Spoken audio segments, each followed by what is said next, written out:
1 জুলাই থেকে বদলে গেল এনপিএস এর নিয়ম। কি বিশেষ সুবিধা পাবেন দেখে নিন আজকের এই ভিডিওর মাধ্যমে। 1 জুলাই থেকে বদলে গেল এনপিএস এর নিয়ম। এতে সরাসরি উপকৃত হবেন গ্রাহকরা। চালু হলো T+0 ইনস্টলমেন্ট রুল। নতুন নিয়মে গ্রাহক যদি নিষ্পত্তির দিনে সকাল 11টার মধ্যে আবেদন রাখেন তাহলে তা একই দিনে বিনিয়োগ করা হবে এবং গ্রাহকরা ওই দিনে এনএভি সুবিধা পাবেন। Pension fund regulatory and development অথরিটির এই নিয়ম চালু করেছে। এতদিন ট্রাস্টি ব্যাংকে জমা পড়া আবেদন পরের দিন বিনিয়োগ করা হতো, অর্থাৎ আজ আবেদন জমা পড়লে সেটা বিনিয়োগ হবে আগামীকাল। এটাকে বলা হয় T+1 ইনস্টলমেন্ট। এবার সেটাই বদলে আবেদন জমা করার দিন বিনিয়োগ করা হবে। এটাই হচ্ছে যে তোমাদের T+0 ইনস্টলমেন্ট।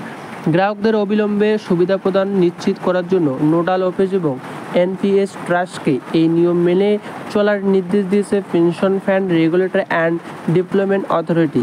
কেন এই নিয়ম চালু করা হলো? মিউচুয়াল ফান্ডের সঙ্গে টক্কর দিতে এনপিএসে এই নিয়ম চালু করার সিদ্ধান্ত নেওয়া হয়েছে। বিকাল 3টে পর্যন্ত মিউচুয়াল ফান্ডে করা বিনিয়োগ একই দিনে এনএডি সুবিধা পায়। যেদিন বাজার পড়ে সেদিন আরও বেশি ইউনিট কেনার জন্য বিনিয়োগ করেন বিনিয়োগকারীরা। একই দিনে নিষ্পত্তি কার্যকর করার ফলে এনপিএস ও মিউচুয়াল ফান্ডের মতোই আকর্ষণীয় বিনিয়োগ বিকল্প হয়ে উঠবে বলে মনে করা হচ্ছে। Pension fund regulatory and development authority একটি বিবৃতি জানিয়েছে যে কোনো নিষ্পত্তির দিনে সকাল 9:30টা পর্যন্ত প্রাপ্ত ডিরেমিটেড আবেদন ইতিমধ্যে একই দিনে বিনিয়োগ করা হতো।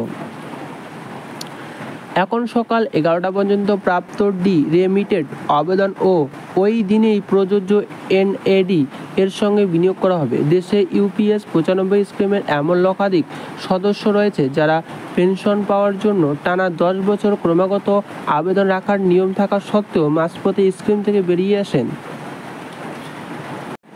প্রসঙ্গ 2023 থেকে 2024 সালে বেসরকারি খাতের 9,47,000 গ্রাহক এনপিএসে বিনিয়োগ করেছেন। AUM বছরে 30.5% বেড়ে দাঁড়িয়েছে 11.73 লক্ষ কোটি টাকা। পরিসংখ্যান অনুযায়ী 31 মে 2024 পর্যন্ত এনপিএসের মোট গ্রাহক সংখ্যা 180 মিলিয়ন।